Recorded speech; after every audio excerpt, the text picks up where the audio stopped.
Hello, everybody. I am hoping that this worked. I am so sorry for being late. Let me just double check real quick and make sure that this is actually posting here. Give me just one quick second. I see that we are live. Great. And now I'm going to open up my phone here so that I can follow along with your questions. Let me just double check. Ooh, there we go. Okay, I got it. Whew. So sorry about that, guys. Bret, thank you so much for joining me for my episode number 5 of my small business owner interview series. I actually had a salon or a hairstylist that was going to be joining me tonight. And then, as you know, the salons just opened up on Friday. And so in order to get her here, I was like, you know what? Don't even worry about it. I already know that you are crazy busy. So let's just postpone that for my next round of interviews. And I ended up calling Bret and I said, Bret, I need you, buddy. And of course, Bret came in, saved the day to talk about kids are kids. I've known Bret, oh gosh, I met him about 6 years ago through, of course, real estate. And at first he had worked in a, what would you say, real estate mentor company, getting people to sign up for this mentorship program, and then transitioned. Yeah. And then one day he came over to the swimming pool at our house and said, hey guys, guess what? I'm gonna go buy me a daycare. And we were like, what? Do what? So I won't take too much time away from you, Bret, because I do want you to get to share your story. So without further ado, Bret Beitler of Kids Are Kids. Go ahead, Bret, tell us who you are and what you do. Hi, man. What's up, Erica? Thanks for having me on. I saw the transition of what you were doing before, how we met through Noble. We met through Lifestyles Unlimited, and it's kind of funny. I used to have to walk around and tell people I'm not part of a swingers club. This is a real estate investing club. It's legit, I promise. Man, I met so many really incredible people on that journey, and obviously you're one of the many best ones for sure. We kept in touch through the years, but we went from real estate sales and property management and leasing, which was my background, for about 10 years after college. I worked with the Lifestyles Unlimited organization, which I was blessed to be a part of for really close to 5 years. And it kind of rocked my world, man. It showed me what my capability was to be in the business ownership and investment world. And I wanted to figure out if I was going to be a business owner, I really wanted to accomplish 3 things. Number 1, I wanted to be in the real estate world. Number 2, I wanted to be in the type of business that doesn't ever go out of style. And I wanted to do something incredibly unique where I knew that we could create the type of culture that can last for decades, right? And you get an opportunity to work with kids. You used to be a school teacher. You understand the impact you make with the kids and the families goes on forever, throughout their whole life. So, we found the drive to go after preschool world, to keep it kind of condensed.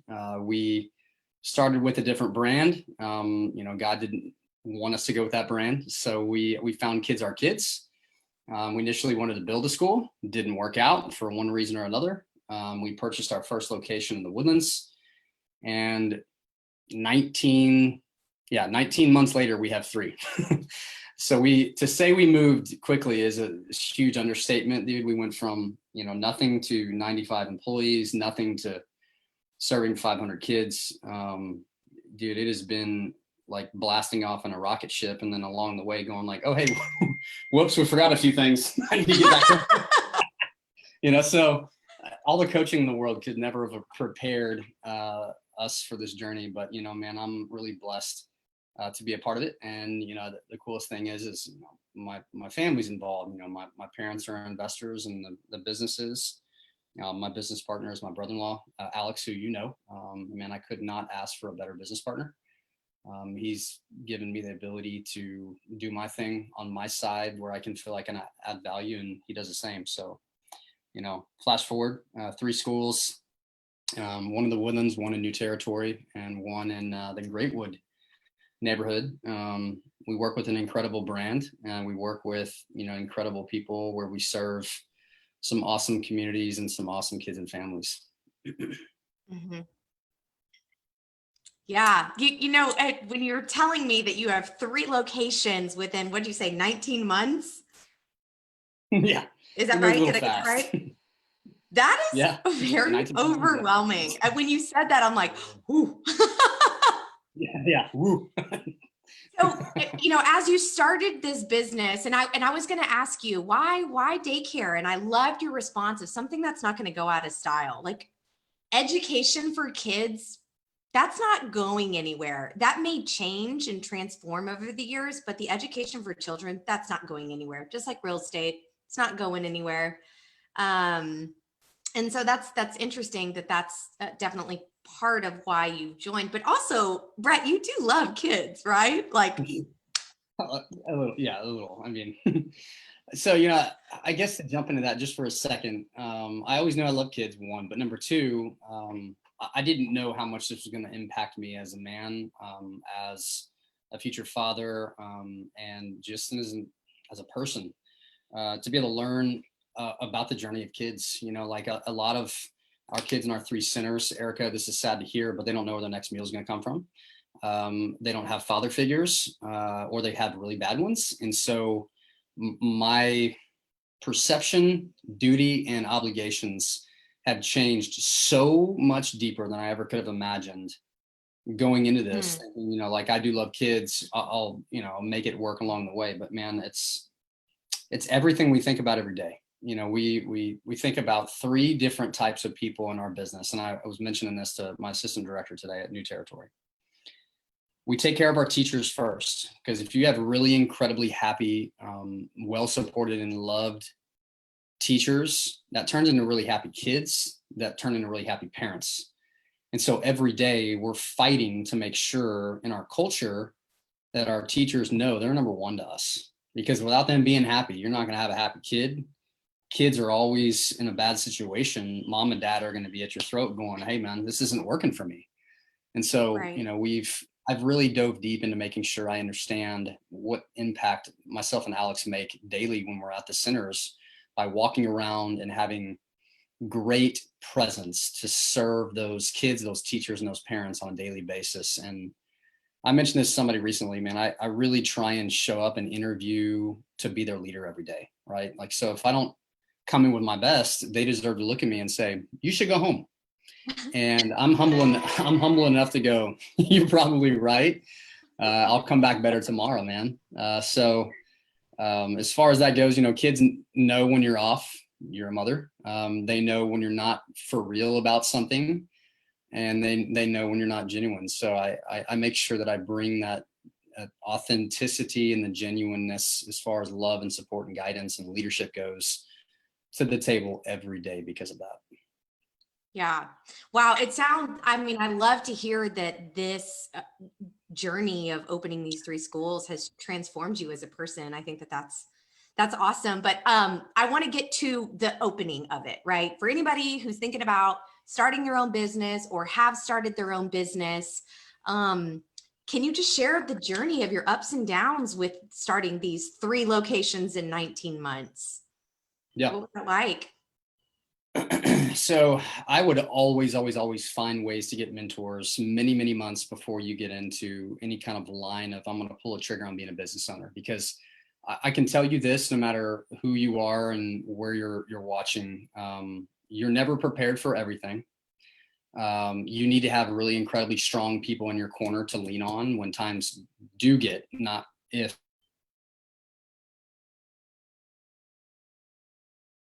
Bret, you there? You cut out for a second. Hello? Can you hear me? While we're seeing if he can tune in, thank you guys for watching. Are you there? Yeah. You cut out. Okay. I did, or everybody Yeah. did? Okay. My internet's still strong, man. So Okay. is mine. Well, woo! Hope you heard everything. Let's try that again. I'll just make it condensed. Take a true reading of who you are as a person and figure out what characteristics you bring to the table as a leader and go, all right, this is the areas that I fall short in. So a self-awareness factor of going, I either need to have a business partner, I need to have people on my team who cover the gaps, or find mentors that can help guide you along the way, either paid or people who have been in your industry for a long time, and latch on to them, man. I probably in the Kids Are Kids journey alone have 15 different mentors that I can call at any given time in case I run into any opportunities or major problems to help guide us through. So it's clutch, man. And you also got to figure out, what do you love? Like if you have to dive into the trenches every single day and go wash dishes or drive a bus or mop the kitchen floor, are you going to be okay with that? Because there's a lot of times when things go sideways where you got to jump in and be real, and your people need to know that you're going to be willing to do that. So if you don't absolutely love it and money is your top of your list, brother, just don't even start the journey. You might as well just keep a job, because authenticity is everything when it comes to being an owner. Your people and your customers smell it all over you. You can't fake that. So we're real every day, and we give our best every day so that the people know that we don't ever have to fake anything, but they also know when the times get the toughest, both from a team standpoint as well as our customers and parents, man, they know without a doubt that we've got their back and their best interest at heart, and we're willing to do whatever it takes to help bring us through to the other side. Mm-hmm. So, Mm-hmm. did that answer the question fully? Yeah, well, those are really good tips, I think, from what you've learned. I'm really interested to see, like, and I guess that your responses is more of a reflection of the ups and downs that you've gone through. Mm-hmm. I just kind of wanted to hear about struggles and things that were hard or things that were like really awesome that worked out. But like I said, your responses kind of reflected, I think, what your answers would have been. Do you have anything that you want to add to that before we get to the next question? No, yeah, I do have a real story. So, I don't know if I've shared all this with you, but our Woodlands acquisition was a beast. My brother-in-law and I, it was so tough that we went and rented a townhome 5 minutes around the corner from the location of the center, because we had to do roughly an 80 to 90% turnover of our team, which was 30 people strong in the first, like, straight, right? And so in the midst of all that, we also had to turn over a lot of the families, which is really hard, draining. There were probably 1,500 times in those 9 months where I kept looking at myself and my business partner going, yeah, why did we do this again? I can't remember. Because, dude, like, it was hard, man. And, even though that the Woodlands is not, 15 hours away from here, I mean, you get to work at 5:45 in the morning. You're not leaving until 9 o'clock at night, Monday through Friday for 3 months straight. You're going to find out real quickly, are you still willing to come in on Monday? Are you willing to put in the work to get to the other side? And even when you think things have turned and you get smacked again another time, you still got to show up, man. So with that first acquisition, I'm glad it was the toughest one for us, because it taught us an immense amount about this industry, about the brand, and about our tenacity to do whatever it takes to help our team get to the other side. I think if we would have walked into a situation where it was just like easy breezy, like blah, blah, and then our third center was as tough as the Woodlands was, we may not have been as prepared as we were, right? So it gave myself and my business partner, Erica, a backbone, because we got, man, you want to talk about trial by fire, dude, like times 1,000. It tested us on an hourly basis, month after month after month. I mean, we would have parents just disenrolling off a whim. We would have teachers not come back left and right from lunch, not come in on a Monday, 3 teachers deep. And, you're a teacher, an admin, a bus driver, a chef, you're a curriculum coordinator, back to a teacher, to the handyman. You're like, it was everywhere, right? So that that was really, really tough. And if you don't, again, have the love for what you do, and that comes knocking on your door, that'll test you, man. That'll Yeah. put you in a position to go, dang, man, do I really love it this much? um, and then you know what? Come knocking before anything is even on cruise control. The owner that we purchased the next two schools from goes, hey boys, I'm ready to sell this one. And then 4 months later, I'm ready to sell another one to you. So we went from being in a position where we were trial by fire, which was beautiful. I'm not taking anything away from that, to acquisition mode for the next 9 months straight after that. Right. So all we've done is learn the business in the trenches and then be in acquisition mode. And there's a lot of pieces of the puzzle that comes into that journey that, you know, it doesn't allow you to do all the things that you want to do. You can't spend all the time you want to with the teachers and the parents and the kids that, you know, you deserve to spend in order to build the type of culture you want to spend or build. So, you know, I wouldn't change a thing in this journey at all. I'm glad that God had this plan. I'm glad that I have the teams, you know, that I have the opportunity to work with on a daily basis, because I know that it's molded us into the leaders and the owners that we are today. Very self-aware of who we are, where we fall short, and where we want to go in our future. Yeah. Wow. Brett, that's awesome. You know, hearing it kind of stresses me out a little bit, but that's very comforting and encouraging to know that, oh man, when all that stuff comes knocking, you keep pushing through. And I think that can be applicable even for people who are not business owners, right? That's just that's life. Things are always coming and knocking, but there's always Yep. light at the end of the tunnel. Let me go to my next question. Actually, let me say hello to those that are watching really quick before we get to my next question. My sister says hello. Lindsay says hi. Andrew Bonnell says the man, Andrew B. B. Beitler. Love that dude, man. What's up, Andrew? Annette asks, does he have kids of his own? So He doesn't. that's another part of the journey that people look at us like we're crazy over all the time. So how many kids do you actually have yourself? 0. And then they'll go like this. So what? It doesn't compute, right? Like there's no, it doesn't add up. But you know what, man? Like I'm glad it worked out this way, because now when I do become a father later in the marriage journey, I know for a fact I will be a 10 times stronger, more attentive, more understanding father than I ever would have without going through this, man. Like, yeah, it's awesome.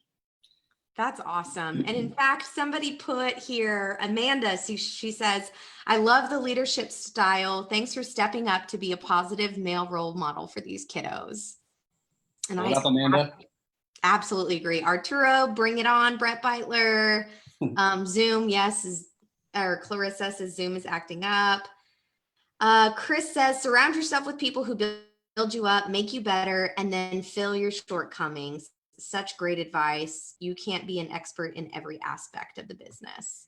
So yes, absolutely. And if you are following along, first of all, thank you. If you have any questions for Bret and his journey with the 3 Kids Are Kids locations, please make sure that you tag those questions and we will follow up with those towards the end. But I'm going to go ahead and move on to my next question. Let's talk about growth.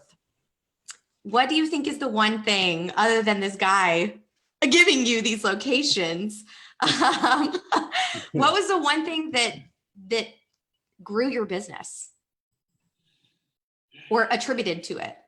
Obviously, acquisitions of the existing preschools was a big part of it. But I think another part is our culture. I mean, we're trying to put ourselves in a position to have a perfect mold of Chick-fil-A model, servant leadership, over to Disney World, right? So if you throw all that together, I want people, Erica, as a mom or a dad, to walk into our center and go, I feel your culture. That is not easy to achieve. It takes a lot of practice and consistent pushing of what that means. But I can tell you we're heading in the right direction, right? So our reputation plays into that. Our ability to have people come into our center and everyone speak the same kind of language, right? Everyone have the same type of drive and mental approach towards serving families, serving the team, and serving the kiddos, right? And as you start the journey at 6 weeks old and go all the way throughout the center over the course of 12 years, I want to create the type of family atmosphere that people would consciously drive past 2 to 5 other centers out of their way because their kid has to be a part of this environment. Now, dude, I'll tell you this, we're still a long way off from that, but we are definitely in a position where people are moving. I think our schools are moving in that direction. You can come in and feel that. Owners who have been in this industry for 15 years, our corporate office support with Kids Are Kids can walk in and say, dude, I feel it in here. Like you walk in and within 5 minutes, you look around, you talk to a couple of people, you see the passion and the fire for what they do. You get that figured out, the rest of the things begin to take care of themselves. And it becomes a lot of fun when that starts to click. Yeah. To me, I would say that falls in line with customer service. Would you agree with that? Yeah. So here's the tagline of our culture: deliver the unexpected customer experience. That's the top piece of our culture. The unexpected customer experience. Man, I love it. As I've been doing all these interviews, every single person talks about customer experience when they're like, what sets us apart, or my main goal, my main mission, something that's like the focal point. Every single person so far has had customer service or some type of, relation to that. With yours, it's the feeling like they're involved and loved on, and like they're the most important, right, family of your daycare, and so much so that they pass other daycare centers to be at yours. Customer service. And everybody that I've been interviewing, Bret, that's been on this series with me, and that will continue to be in this series, they're all very successful people. They have multiple locations, lots of employees, lots of success. And so when everyone says that customer service is basically at the top, or if not one of the top things that they focus on, that's a very common thing that I see. So I love to hear that. It's just more affirmation, confirmation that is such a huge part of success. So love that. And I also love that you talked about Chick-fil-A experience. Chick-fil-A, let me tell you something. Just running, man. Yeah. If any of you guys are a waffle fry. Oh my gosh. Like if you have not been to Chick-fil-A, please do yourself a favor and go. The environment, my pleasure, the speediness of it. I saw a meme that said something like, if only they would test the coronavirus the way that they do at Chick-fil-A, everybody would be tested in and out within 24 hours or something funny like that. Just because and it's so true. They make you feel so welcome and warm. And so I love that that's something that you guys strive for. Yeah. Let me go to my next question here. So now that you've been doing this, now that you have 3 locations, now that you have 90 plus employees, 300 plus kids amongst all this, what are 3 things, and you kind of touched on this a little bit, but what are 3 things that you would have done differently if you could start all over again with opening these locations?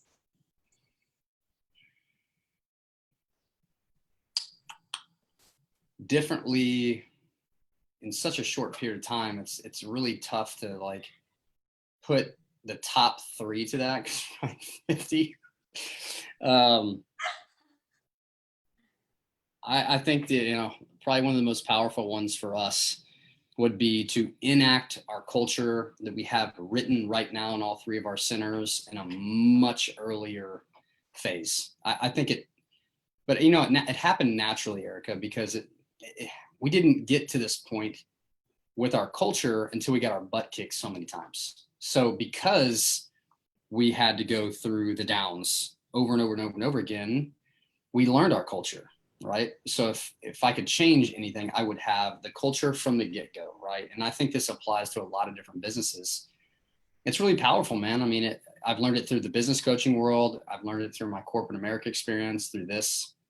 And, it focuses on, delivering the unexpected customer experience. And the 3 tiers of it are improve daily, just keep things simple, right? So consistent daily improvement, own your role so the team can win. And are we making decisions for our team and our customer that benefit both sides, right? And so there's more teeth to that, but it helps us define how we live out everything that we do, right? Are you better than you were yesterday? Are you in there making sure you're delivering your A game so that the team, it could be you and your teacher or the entire team, can win, meaning get better? And then every single decision or challenge that we encounter or opportunity, we're not going to make that unless it benefits our team and our customer, right? That is so powerful to us, and it's so alive and well in every single center. Even early on, it helps us separate ourselves from the pack. Having that in place from the get-go, man, is an extreme game changer. And then I think also, I have a huge heart when it comes to giving people a lot of chances. And in this industry, there's a lot of emotion that goes to that. I think one thing I would have changed is when I know someone is not meant for this industry, they don't have the right heart to serve, the right heart to serve the kid, the right heart to serve the family, you got to go. Like, I'm not going to have 5 conversations with you about loving on kids. I'm not going to have 5 conversations with you about showing up with a good smile and an attitude, right? Not going to do it. So I would change that piece. I think those 2 right there alone probably carry the weight of 3, Erica, especially the culture piece. Anything that we do in our future, we're going to make sure that culture is alive and well. Because when you have the ability to articulate and live that out every day, man, it is massive. You can move a mountain. Yeah. Yeah, no, coming from Noble, as you know, I mean, our culture was everything. Terrible culture. Just a terrible culture. Daryl. But I think that that's why we loved to just do a great job. The owner of the company, Daryl, he did such a great job at making us all feel like we were important, that our whatever little tick was taken care of. And I mean, it was like this for everybody. And so when the top is taking care of each layer below wants to spit it right back up. And it's just a cause and effect.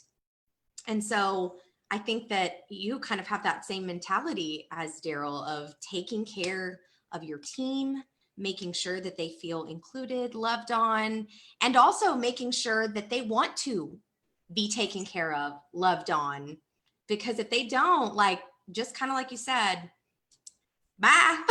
Yeah, we're going to see you. We're going to see you later. Yeah, gotta go.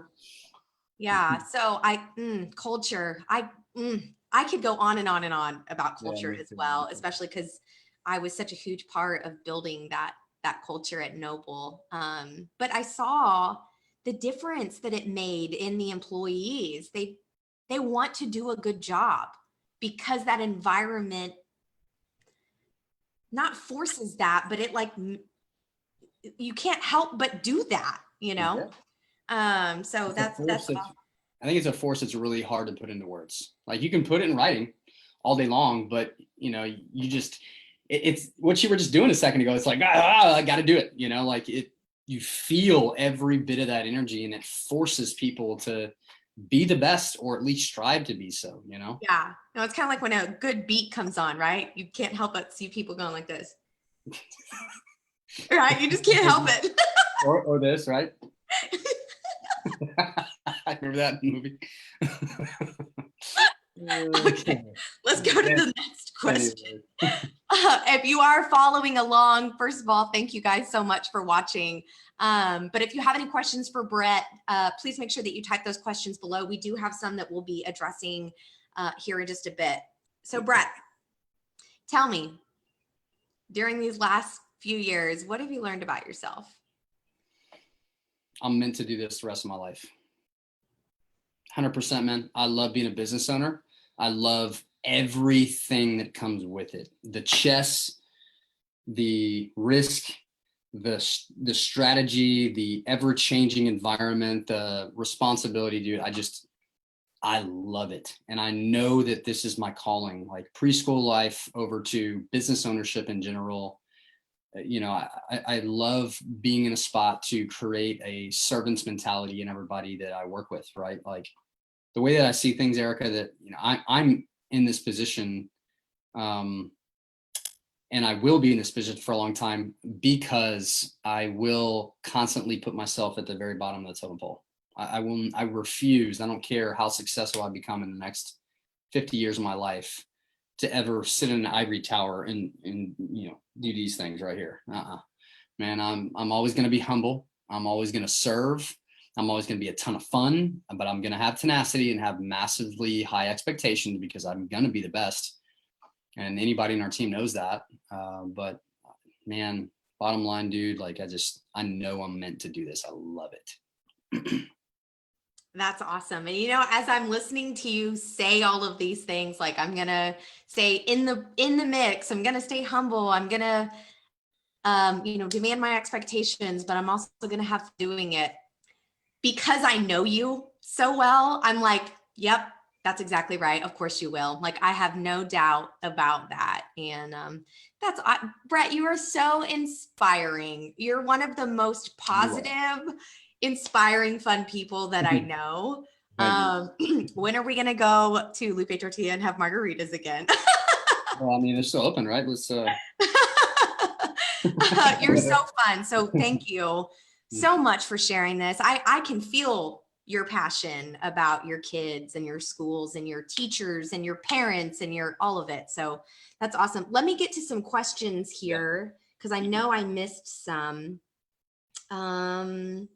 I have one from Erin. She says, what's the biggest challenge in running a daycare/school facility?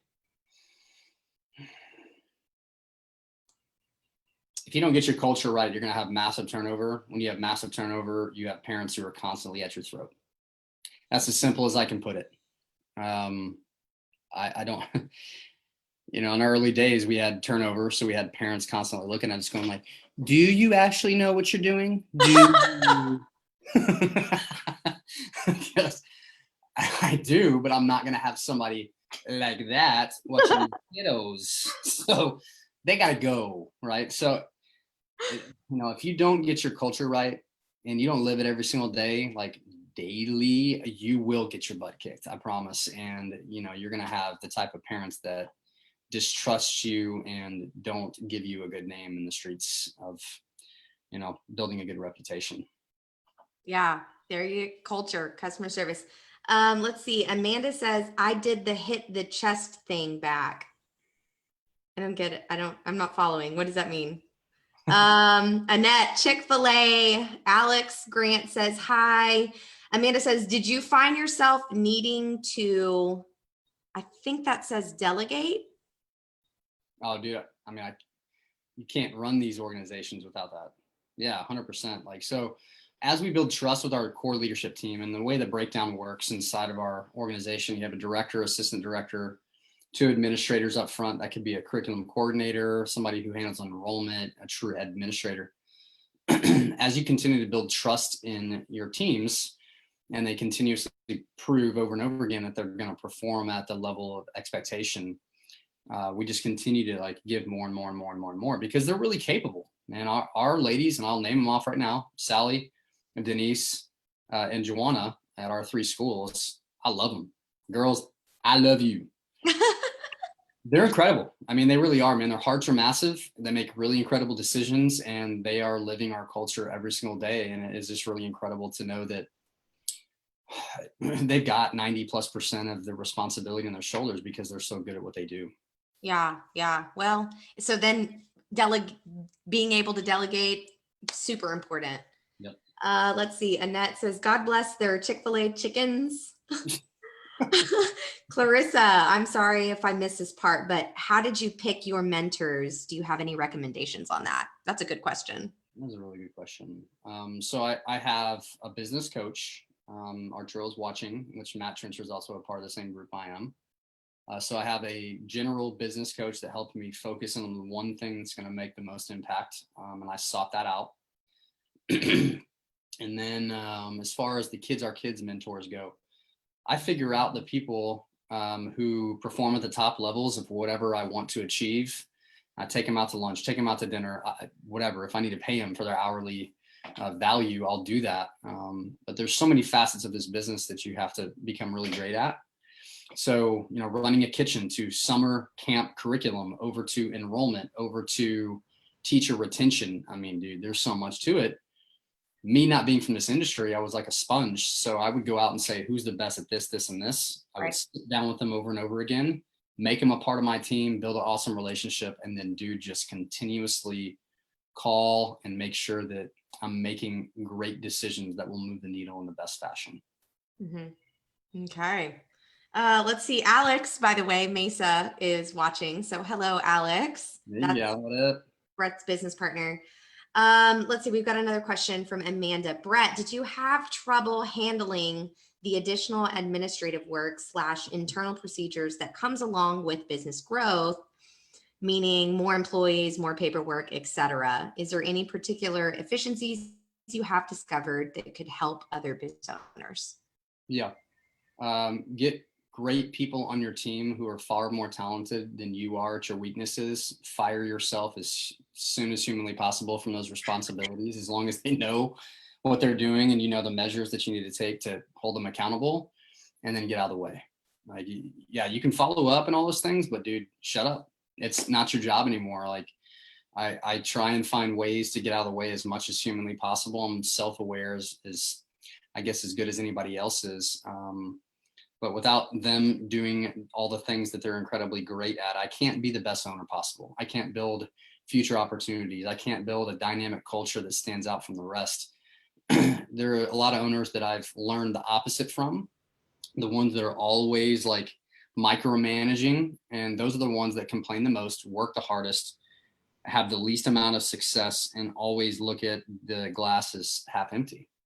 So, being able to marry those two together by having a great mental approach and knowing that you got to have great people on your team to let them do their job, get out of the way at that point and let them do it.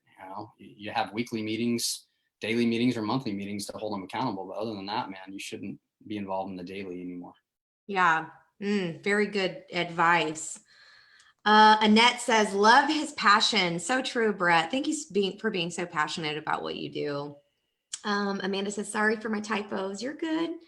Well, it looks like those are all the questions that we have. Really good questions. Bret, thank you so much for participating in this tonight. I couldn't tell you how much I've appreciated this. And, we've been friends for a while, and it's just, it's refreshing to hear it from a new standpoint, right? Now that I've started my own business and, owning a business, you have a different perspective when you're the one in charge. Yeah. So a lot more scary. And so it's very refreshing and encouraging to hear stories like this from this standpoint. So thank you so much for being inspiring and sharing your passion. Amanda says, great advice. Lindsay says, amen. No one likes a micromanager. So true. Yeah. So if you are watching, thank you guys so much. Again, I'm so sorry for the delay in starting this tonight, but we're here, we made it, and we got some great stuff. If you found this inspiring, then please make sure that you like or heart the video, or give a little thumbs up for Bret in the comments, telling him how much of a rock star he is. And if you think that there's anybody that could benefit from this video, if you know of any other small business owners or people who want to open a daycare, then make sure that you share this video with them. And last but not least, if you have any kids that could be attending Kids Are Kids and want to have your children in the best Kids Are Kids locations in the world, then holla at my man, Bret, and he will hook you and your children up. So, Net says, thanks for sharing. So again, thank you so much. And you have a great rest of the night. And everybody who's tuning in, you guys have a wonderful rest of the night. Bye. Bye, everybody.